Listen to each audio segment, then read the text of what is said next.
All right, guys. So today we're going to talk about SLA, or really liquid photopolymer resins. We've always been a high-temp FDM company, FFF, filament, PEEK and ULTEM and PPSU, and high-temperature performance thermoplastics.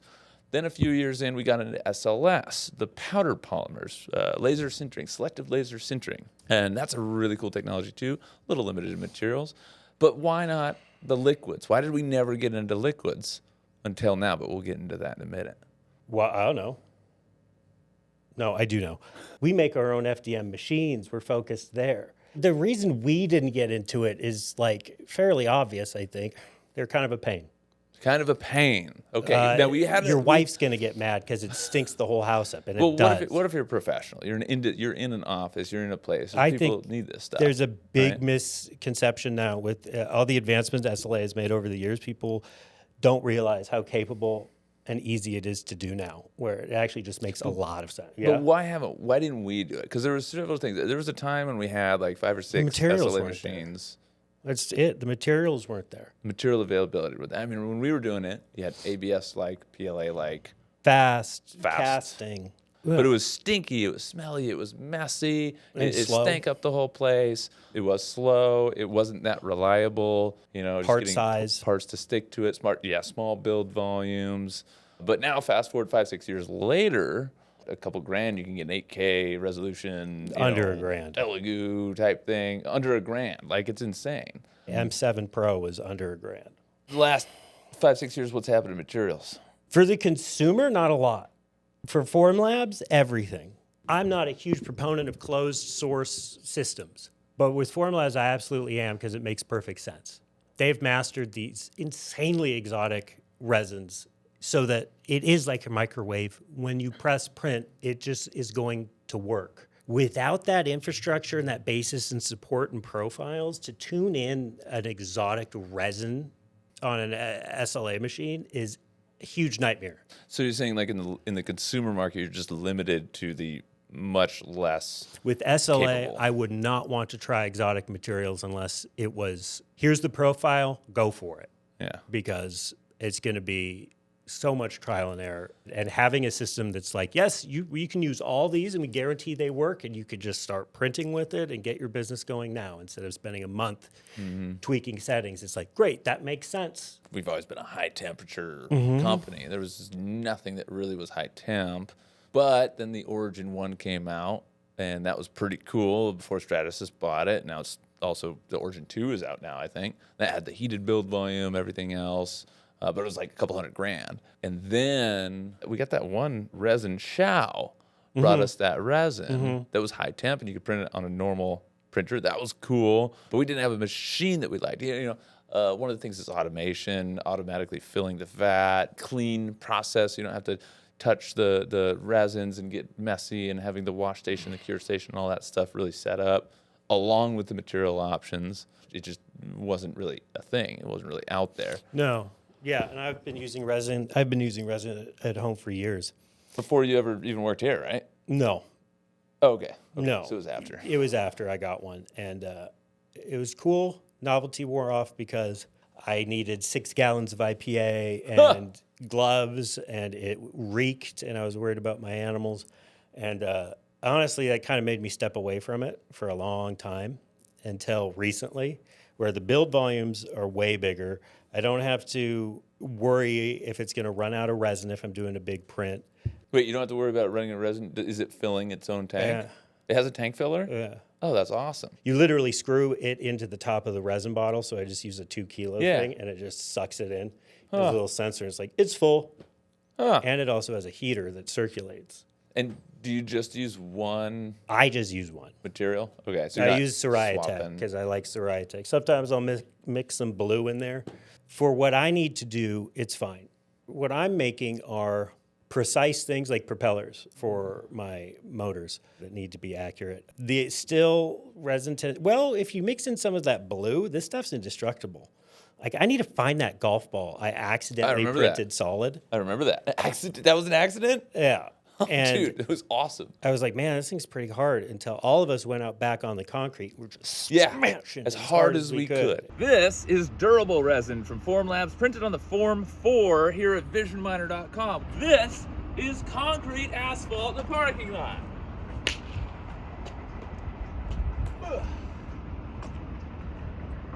And as you can see, we've done this multiple times, and next to nothing has even happened to it. Nothing happened. Nothing. It was That's like when it a was little like, bit of surface oh marring. boy, Yeah. things have changed. Our callers, our customers, potential customers, one of two things. One, I need a big prototype.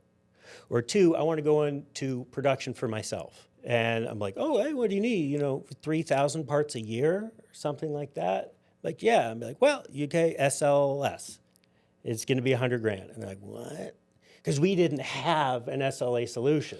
Right. Which is FDM, you're like, your parts are too small, they're too detailed, that's not going to come out good. Too detailed. It just can't be done squeezing plastic through a nozzle. Finished quality. Well, it could if you do a tiny nozzle, but then it takes 10 times as long to print, and then that doesn't meet your requirements. SLA is so awesome because it's so simple.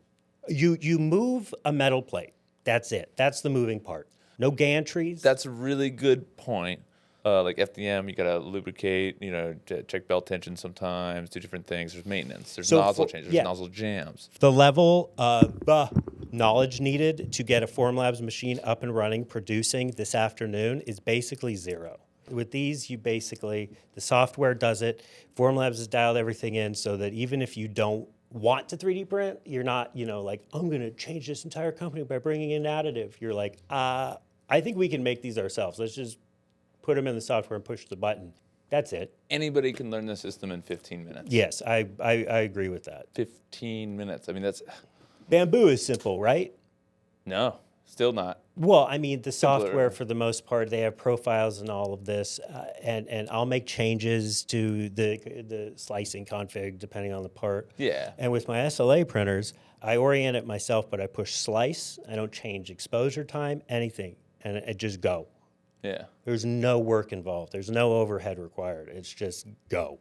A lot of people that get into FDM, they'll buy a machine, industrial or hobby. They'll get a Creality, and they'll get so frustrated with it for a week or two, and then they'll put it in their garage and they'll never touch it again because it's a craft. It's just hard. You have to check belt tension. You have to hard. make sure everything's fixed, everything's lubricated, and that's why I say with SLA, it's simple, reliable, consistent, so that you can mass produce parts.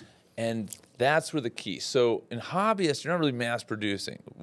The stuff that people are mass producing are generally have certain types of material requirements. So one thing that came across the desk the other day was actually this very small part, and they wanted it in PEEK or ULTEM for the temperature resistance and I believe it was the flame retardant. The UL94V0 FST rating. It's small and detailed. I was like, man, we're really good at small parts, but this is pushing the limits, pushing the boundaries. It was a bracket, stabilizer bracket around the connector on it's like a 1.5 terabyte per second modem. Some kind of high-end server enterprise modem. It was 1.5 terabytes a second, and just a little bracket to go around the pins. And so we actually did FDM printed, and it turned out good enough, but I was just waiting for the demo units to arrive so that I could print it in their FR material, their UL94V0 material, because I know that technology will print it with the finest details so that it's perfect on their end parts versus make it work in FDM. I was like, dude, SLA, boom, done. So that's one really big thing. Having that FST rating and the materials is huge for the businesses. And then high temp, and then rigid 10K with the glass fill, so you can do extremely rigid molds that you can use in like Kydex molding or vacuum molding, right? You can make the mold out of this stuff, and it's high temp, it's insanely rigid. You can get 10,000 shots on that, no problem. If I were to start a business tomorrow, I would do whatever I can to make sure that that is based around SLA. There's just no headaches. It's push print. It'll do the entire build volume, come back in a few hours. What about warping? They're not going to... I know there's been warping. There was part there back is. in the day that, maybe it's been mitigated at this point. How does warping work on an SLA, and why is there warping? Everything's on 45-degree angles. Yeah, but mainly so that... Because you're printing it in thin air, right? You're printing it upside down, and it overhangs. Print like a shape this size Is it gonna have warping and stuff if I print it flat like that, or do I need to put it at an angle? I like to print directly onto the build plate. Some people Right. suspend everything with, but it's going to be a lot of times it gets very difficult to remove. That's an interesting point. Okay, so it's not Because necessarily you're going to have to like get underneath it to break the seal. But I use a flexible plate, so it doesn't matter. yeah, I just yeah. warping. Is it still a thing? Well, it used to be. It's on this new printer I haven't seen it at all. So I'm pretty sure the faster you can print, the less likely it is to warp, because it's holding temperature. And have you ever had resin on your hand and exposed it to UV or gone outside and you're like, oh, it's getting warm. Weird, because it's actually reacting and creating the polymer. No, if you put resin in a paper towel, I have a UV flashlight, it'll start to smoke. Yeah. So it generates a lot of heat. So the longer you're exposing these parts to that heat, that specific, the area that was just printed is, thermal deviation. That's what's causing the warp. So the faster you can print, the less time it's exposed is going to minimize. And now printers are super fast with that. We could do a lot of interesting experiments like what I just talked about with my UV flash. Does it have anything to do with the peel pressure when it comes up? Because I know when we were talking to Formlabs, they were talking a lot about how that specific sheet that's over it helps avoid that. In that state where it's, printing, would that cause some issues if it kind of stuck to it too hard, or would it just stick to the film? I guess that's that's. Oh, you're talking about on the bottom side. I'm talking about the bottom. There's the plate FEP. side, usually FEP material. Yeah, that like clear. I would have thought so, but for some reason, some of my prints, every time it lifts, you hear that like ka-dunk, Yeah, and it's that's the peel pressure you're talking about. Yeah, that's what I was. It could hypothetically, but for the most part, I like hearing that noise because I know I'm getting good adhesion to the. Like an FDM, when you have a long chain of polymer and corners usually warp because there's less material on the outside, more material on the inside. It just wants to move. But in SLA, we're gonna have to bring in one of the Formlabs guys and be like, "Yo, why is this a problem? And what have you guys done to?" You also get little blobs by the supports. What do you mean? Like where They remove the interface, support? there's a little bit of extra resin that was kind of just surface tension, but that's all Post-processing. slicing. Let me ask you. You can this. fix that with slicing. So to get a perfect part, a beautiful looking part, how much post processing is needed? You Give me a just use mentioned- case. What am I trying to do with this part? And I'll All tell right. you. So I've got a part. It's just a beautiful model like that eagle sculpture. I want to print that, and I want to just make it look really nice and like polished or something. Are there going to be a bunch of little divots that I'm going to have to remove or sand down or something like that from the supports? Yes and no. I mean, I printed a detailed piece yesterday, and the trick is the order of operations. So I actually, before I cure it, I get hot water and I pour it over the entire part, and that weakens the support interface.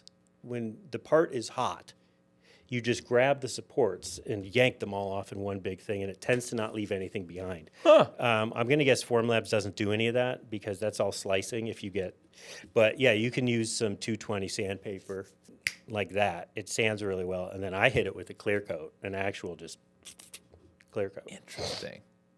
Thank you so much for watching. If you're enjoying this content, we sell 3D printers, 3D scanners, and the software to run it, FDM, SLS, SLA, you name it, we got it all. And if you really want to get into something for your business, give us a call, shoot us an email. We are absolutely here to help you.